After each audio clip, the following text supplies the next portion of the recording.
Gripið hefur verið til ráðstafana á Keflavíkurflugvelli vegna kórónuveirunnar. Hátt í 900 hafa nú greinst í heiminum, þar af einn í Bandaríkjunum. Lögreglan byrjuð að taka DNA-sýni úr ættingjum Íslendinga sem hafa horfið á síðustu áratugum til að geta borið kennsl á líkamsleifar sem finnast. Lögreglan rannsakar nú framhandlegg sem kom í veiðarfæri fyrir 3 árum. Báturinn Sjávarperlan sem skemmdist í snjóflóðinu á Flateyri var fluttur á land í dag. Enn velkjast 2 bátar í höfninni og björgunarmaður segir mikið verk fyrir höndum. Fólki hefur verið sagt upp störfum skömmu eftir að hafa misst barn þar sem vinnuveitandi vildi ekki veita því svigrúm til að syrgja. Þetta segir stjórnarmaður nýrrar dögunar sem vill innleiða sorgarorlof í lög. Það heyrist ekkert í flugvélum sem fljúga yfir Hafnarhúsið í Reykjavík í kvöld. Þessu lofar hljómsveitin Ham sem heldur tónleika þar í tengslum við myndlistarsýninguna Chromo Sapiens.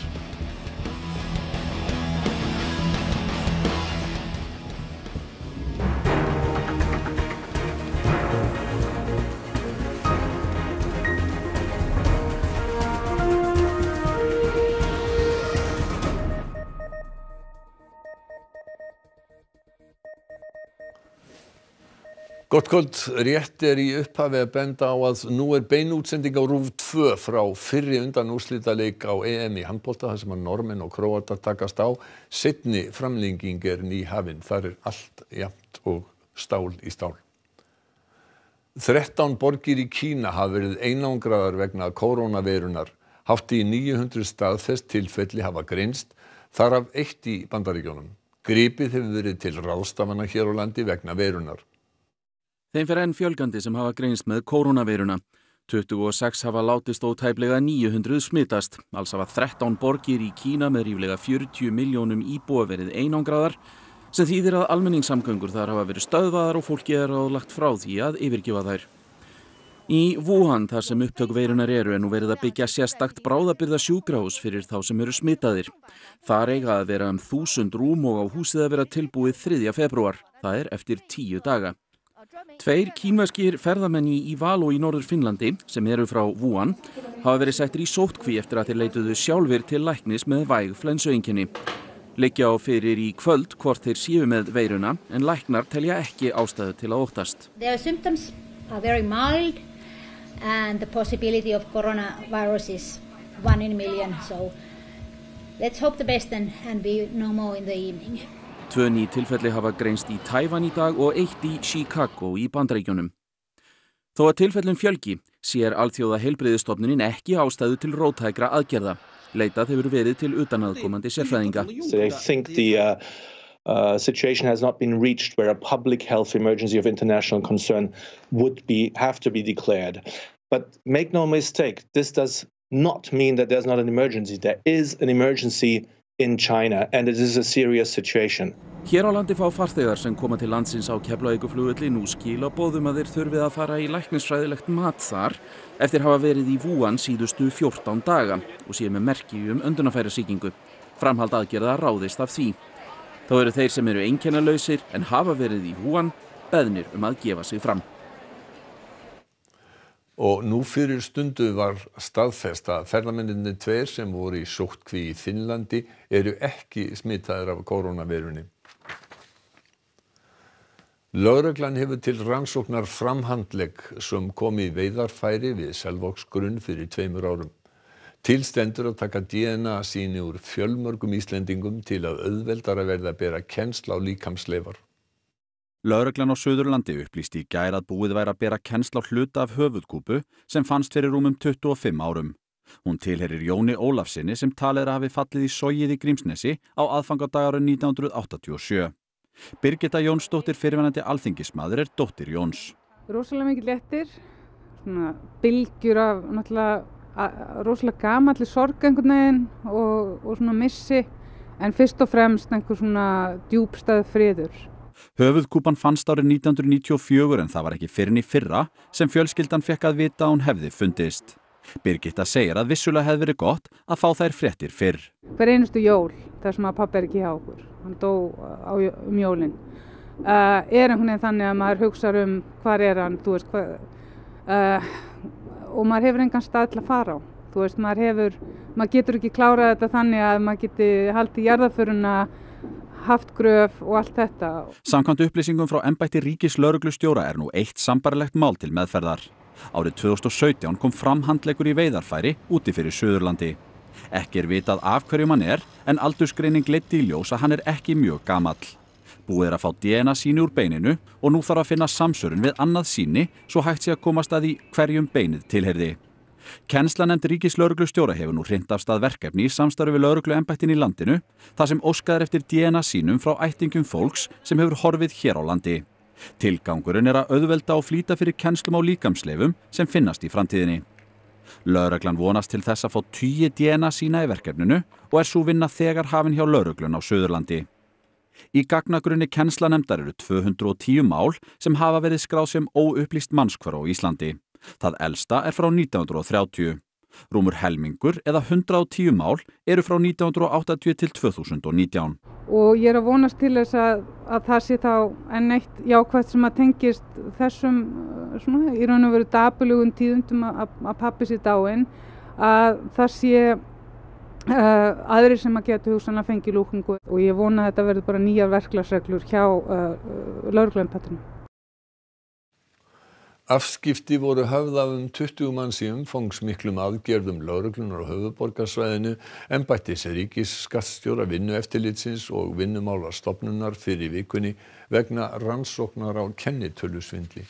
Þetta kemur fram í tilkynningu lögreglu. Tæplega helmingur mannanna var færður á lögreglustöð en þeir höfðu ekki réttindi til að starfa hér á landi. Útlendingastofnun hefur mál þeirra nú til meðferðar. Vinnuveitendur mannanna hafa einnig verið kallaðir til yfirheyrslu. Fjórði báturinn af 6 sem skemmdist í snjóflóðinu á Flateyri í síðustu viku var dreginn á land í dag. 2 velkjast enn í höfninni og mikið verk fyrir höndum. Í snjóflóðinu í síðustu viku slitnuðu 6 bátar frá bryggjum. Síðan þá hefur slæmt veður torveldað hreinsun í Flateyrarhöfn en dagurinn í dag var nýttur til að ná plastbáti upp á bryggju. Við vorum að ljúka að taka upp einn bát hérna sem heitir Sjávarperlan. Það gengi bara mjög vel. Þetta var 4. báturinn sem við tekið upp. Þannig að það eru 2 eftir ennþá hérna í höfninni. Þannig að það áætlun við leyfir að fara í það í næstu viku.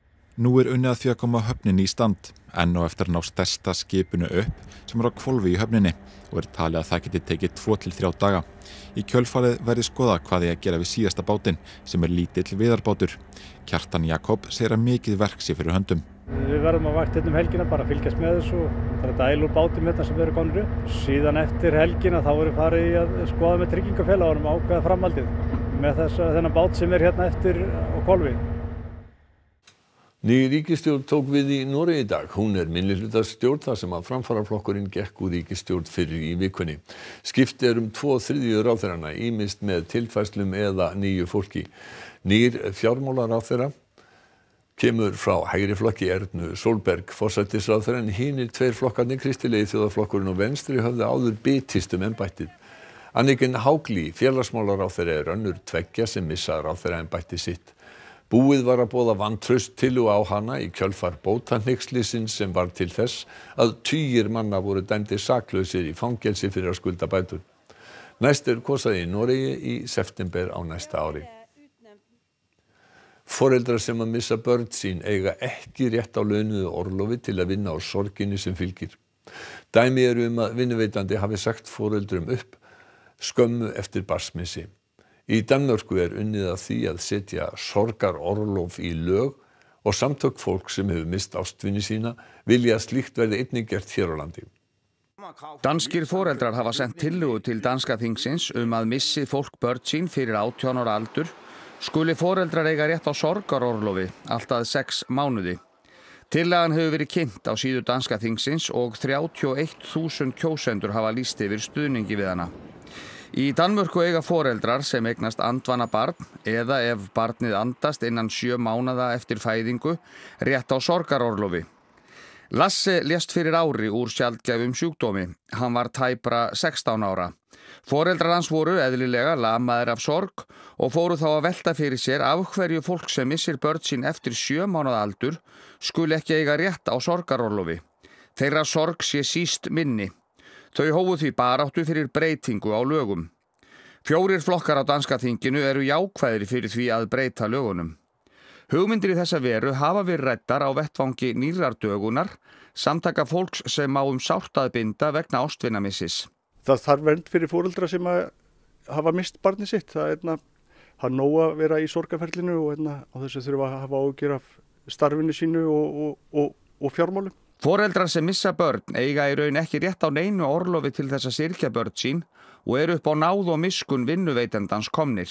Það er hann sem ræður hvernig hann tekur við syrgjöldum og við höfum verið, yfirleitt eru syrgjöldur á Íslandi mjög heppnir að þessu leyti að vinnuveitandi taka vel á móti þessu, en ég veit verið með fólk í hóp sem hefur verið sagt upp störfum. Hrannar segir að frá 2016 til 2018 hafi rúmlega 60 ungmenni 19 ára og yngri andast hér á landi. Sorgarorlof sé því ekki spurningum mikil fjárútlát en veiti hins vegar ráðrúm fyrir syrgjandi foreldra til þess að vinna úr sorg sinni án þess að hafa áhyggjur af fjárhagslegri afkomu sinni. Í ljósi þess að danskir þingmenn taka vel í að setja sorgarorlof í lög, segir Hrannar að næsta skref sé að hafa samband við félagsmálaráðherra og kanna pólitískan vilja til þess sama hér á landi. 6 létust í skotárás í bænum Rot am See í Þýskalandi í dag. Árásin var framin á hótel í bænum. Árásarmaðurinn kallaði sjálfur á lögreglu eftir ódæðið og viðurkenndi verknaðinn. Fólkið sem lést var á milli 30 og 70 en að auki særðust 2 alvarlega og annar þeirra í lífshættu. Allt fólkið var í sömu fjölskyldu og árásarmaðurinn. Lögreglan sagði á blaðamannafundi að hann hefði notað hálfsjálfvirka skammbyssu. Zum Motiv können wir bis dato nichts sagen. Wir gehen aufgrund der Opfer und Verletzten von einem Familiendrama aus, da nach derzeitigem Kenntnisstand alle in einer familiären Beziehung zueinander stehen. Sicher ist nach derzeitiger Lage, dass Vater und Mutter 2 der Getöteten sind. Die anderen verwandtschaftlichen Verhältnisse sind derzeit noch in der Klärung. Matvælastofnun greiðir eiganda gæðakokka 112 milljónir króna í skaðabætur í svokölluðu nautabökumáli frá árinu 2013. Matvælastofnun bar fyrirtækið þungum sökum sem ollu hruni þess en tapaði málinu fyrir dómstólum sem fóru hörðum orðum framferði stofnunarinnar. Þann 27. febrúar 2013 sendi Matvælastofnun frá sér tilkynningu að stofnunin hefði rannsakað 16 vörutegundir. Enginn hefði uppfyllt kröfur merkingar en tekið var sérstaklega fram að nautabökur frá gæðakokkum innihéldu ekkert nautakjöt. Önnur fyrirtæki voru ekki nafngreind. Forstjóri gæðakokka var sleginn í kvöldfréttum RÚV. Ætli þetta ekki bara dauðadómur? Fljótlega kom í ljós að Matvælastofnun hefði einungis tekið 1 sýni og á grundvelli þessa eina sýnis var fyrirtækið í raun tekið af lífi. Heilbrigðiseftirlit Vesturlands kærði fyrirtækið til lögreglunar nokkrum dögum síðar og eigendur gæðakokka sáu sig knúna til þess að skipta nafn á fyrirtækinu. 2 árum eftir að málið kom upp sýknaði héraðsdómur Vesturlands fyrirtækið af ákæru að hafa sett á markað nautakjötslausar nautabökur og gerði dómari athugasemd við að einungis 1 sýni hefði verið tekið og að rannsókn hefði verið ábótavant. Sumarið 2016 komst héraðsdómur Reykjavíkur svo að þeirri niðurstöðu að Matvælastofnun væri skaðabótaskyld. Ekki hafi verið gætt meðalhófs og í dómsorði kemur í raun fram að tilkynning Matvælastofnunar byggð á einu sýni hafi riðið fyrirtækinu að fullu. Matvælastofnun áfrýjaði til Hæstaréttar. Hann staðfesti dóm héraðsdóms tæpu ári síðar og húðskammar Matvælastofnun í dómsorði fyrir framgöngu sína í málinu. Meðferð málsins hafi verið ólögmæt og stofnunin beri ábyrgð á tjóni fyrirtækisins. Þar með hafði eigandi gæðakokka unnið fullnaðarsigur og fengið staðfest að hann hefði verið beittur miklum órétti. Það var hins vegar ekki fyrr en í dag, tæpum 3 árum eftir dóm Hæstaréttar, sem niðurstaða fékkst í málið og fyrrverandi eigandi gæðakokka fær 112 milljónir króna í skaðabætur frá Matvælastofnun. Leiðtogar Evrópusambandsins hafa staðfest útgöngusamning Breta úr sambandinu. Texti samningsins var samþykktur í stjórnarskrárnefnd Evrópuþingsins seint í gærkvöld og þar með var hann tilbúinn til undirritunar.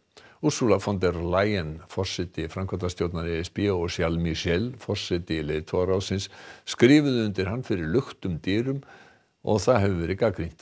Boris Johnson, forsætisráðherra Bretlands, undirritaði samninginn nú rétt fyrir fréttir og Evrópuþingið tekur hann til endanlegrar staðfestingar á miðvikudaginn. Liðsmenn hljómsveitarinnar Ham segja að hávaðinn fari yfir leyfileg mörk á tónleikum þeirra í Hafnarhúsinu í Reykjavík í kvöld. Þeir segjast rétt að byrja og að hljómsveitin ætli að verða 666 ára gömul.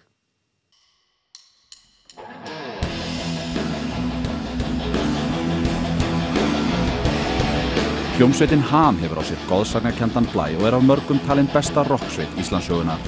Í fyrra tók hún þátt í myndlistasýningunni Chromo Sapiens eftir Hrafnhildi Arnardóttur, sem betur þekkt sem Shoplifter, en sýningin var framlag Íslands á Feneyjatvíæringnum. Ham skapaði hljóðheim sýningarinnar auk þess að spila á tónleikum í Feneyjum.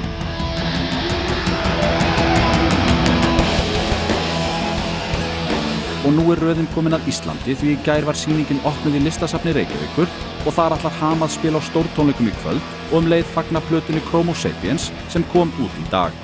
Við ætlum að spila þarna hluta úr þessu verki sem við heyrum hérna aðeins ásamt með gamalkunnura efni og já, þetta verður rosalegt. Hávaðinn mun fara yfir lögleg mörk. Já, hljóðmaðurinn hefur lofað því að ef einhverja flugvélar flúðir hérna yfir í kvöld þá mun ekki heyrast í það.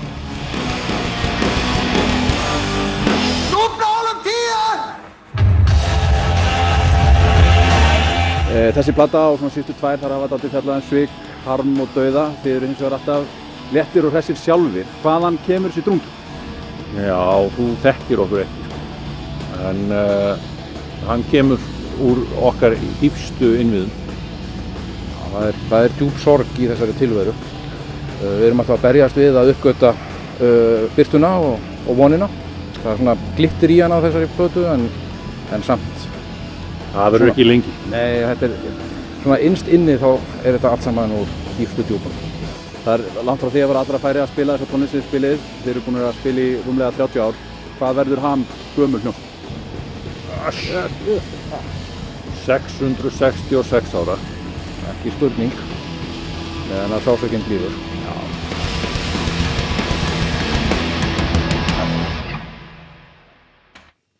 Þorramatur víða á boðstólum í dag á bóndadegi, fyrsta degi þorra. Þúsundir Íslendingar fara á þorrablót sem er ein helsta fjáröflunarleið íþróttafélaga og þau velta tugum milljóna. Margir gæða sér á kjömmum, pungum og kestum hákarli svo fátt eitt sé nefnt núna á fyrsta degi þorra. Jóhannes Stefánsson eða Jói Múlakaffi eins og hann er gjarnan nefndur eldar rúmlega 4 tonn af þorramat fyrir stærstu þorrablót landsins. Við erum að undirbúa þorramat núna fyrir þúsundir þessa helgi og stórar veislur sem er bara stækka á stækka. Við erum að framleiða örugglega stórveislur fyrir 5-6 þúsund manns þessa helgi. Það hefur aldrei verið stærra. Jóhannes segir að umræða bótúlisma sem greindist í vikunni og talið er að sé vegna neyslu á súrsuðum mat hafi ekki haft áhrif á eftirspurn eftir þorramat. Allavega ekki hjá okkur, en ég náttúrulega eins og ég hef alltaf sagt, þetta er þorramatur viðkvæmur matur og þú þarft að höndla þetta ránu vel og passa þetta er viðkvæmt og þetta þarf að gerast undir ítrustu kröfum. Fjölmörg þorrablót helgina, þar á meðal 3 fjölsóttustu þorrablót landsins. Þorrablót Grafarvogs á vegum Fjölnis, þar sem gert er ráð fyrir 1700 manns, þorrablót Stjörnunar í Garðabæ, þar sem gert er ráð fyrir rúmlega 900 manns og Kópavogsblótið, þorrablót Breiðabliks HK og Gerplu, þar sem gert er ráð fyrir 2400 manns. Þorrablót íþróttafélagana eru víða orðin eitt stærsti liðurinn í fjáröflun þeirra og veltan hleypur á tugum milljóna. Það er rífandi hagnaður þessu. Þetta eru eiginlega 2 þættir. Þetta er annars vegar, bara verulegur liður í heildar fjármögnunarfélaginu og svo eru náttúrulega þessi bara félagslegi viðburður að búa til sveitabær hérna í borginni. Að sjálfsögðu græðir félagið eitthvað á þessu. Þetta er náttúrulega fjáröflunar ívent og þetta hjálpar knattspyrnudeildinni gríðarlega sem heldur þetta ívent. Við værum ekki að þessi 18 skipti ef við værum ekki að hafa neitt út úr þessu. Já, það óhætt að segja að það sé mikil spenna í loftinu hérna í Fífunni í Kópavogi en þeir vona á metfjölda á Kópavogsblótið eða 2400 manns. Og hér hjá mér eru forsvarsmenn þeirra íþróttafélaga sem standa að viðburðinum. Eysteinn, hvað útskýrir þennan mikla fjölda og hvernig hefur undirbúningur gengið? Já, undirbúningur hefur gengið frábærlega. Þeir eru með frábært fólk hérna í undirbúningsnefndinni, Þorrablótsnefndinni. En hvað skýrir fjöldan? Það var greinilega þörf á Þorrablóti í Kópavogi og mikla tengingur á milli félagana, þannig að það var ekkert annað en að kýla á þetta og gera betur enn í fyrra, þannig að bara, það er vantilega að skýra þetta bara. Hanna, nú hefur lengi verið einhver rígur á milli HK og Breiðabliks og kannski enn meiri eftir að félögin etja kappið í efstu deild í knattspyrnu. Er ekkert erfitt að leggja slíkt niður og halda veislu saman?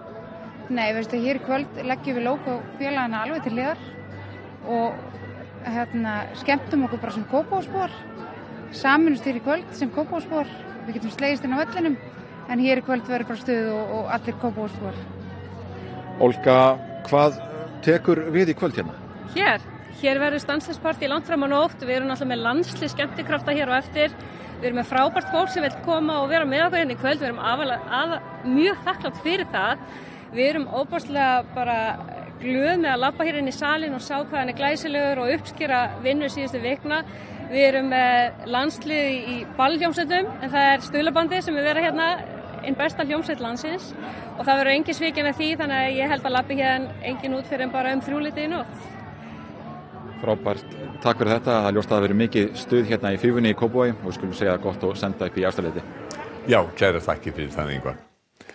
Og það er veðurspá Sigurðar Jónssonar veðurfræðings. Það verður vaxandi austan og norðaustan átt með snjókomi í kvöld, fyrst sunnan til 15 til 25 metrar á sekúndu í nótt og víða snjókoma eða él, hvassast norðvestan til en hægari vindur landið norðaustanvert. Lægir annað kvöld og styttir upp að mestu, fyrst sunnan til en áfram snjókomi eða slitta nyrst. Hlýnar í veðrið þegar kemur fram á morgundaginn. Sigurður fer nánar yfir þetta strax að loknum íþróttum og talandi íþróttar þá er rétt áður en að Kristjana Arnarsdóttir segir okkur hvað hún verður með helst í íþróttunum að loknum fréttum að segja ykkur frá því að Króatar unnu Norðmenn í fyrri undan úrslitaleik Evrópumótsins í handbolta í tvíframlengdum leik. Honum lauk fyrir nokkur mínútum og 29-28 voru lokatölurnar. Það skýrist í kvöld hvaða liði leika til úrslita á Evrópumótinu í handbolta. Noregur og Króatía mættust í fyrri undan úrslitaleik dagsins á EM. Serena Williams þarf að bíða lengur eftir 24. risatitlinum í tennis, golf, heimsbikarinn í alpagreinum og NBA-deildin í körfubolta í íþróttum hér á eftir. Helstu atriði fréttanna. Gripið hefur verið til ráðstafana á Keflavíkurflugvelli vegna kórónuveirunar. Hátt í 900 hafa greinst í heiminum, þar af 2 í Bandaríkjunum. Lögreglan er byrjuð að taka DNA-sýni úr ættingjum Íslendinga sem hafa horfið á síðustu áratugum til að geta borið kennsl á líkamsleifar sem finnast. Lögreglan rannsakar nú framhandlegg sem kom í veiðarfæri fyrir 3 árum. Báturinn Sjávarperla sem skemmdist í snjóflóðinu á Flateyri var fluttur á land í dag en velkjast 2 bátar í höfninni og björgunarmaður segir mikið verk fyrir höndum. Fólki hefur verið sagt upp störfum skömmu eftir að hafa mist barn þar sem vinnuveitandi vildi ekki veita því svigrúm til að syrgja. Þetta segir stjórnarmaður Nýrrar Dögunar sem vill innleiða sorgarorlof í lög. Þessum fréttatíma er lokið og komið að íþróttum og veðri. Næstu fréttir eru í útvarpinu klukkan 10 í kvöld. Nýjustu fréttir má alltaf finna á ruv.is. Njótið helgarinnar og verið þið sæl.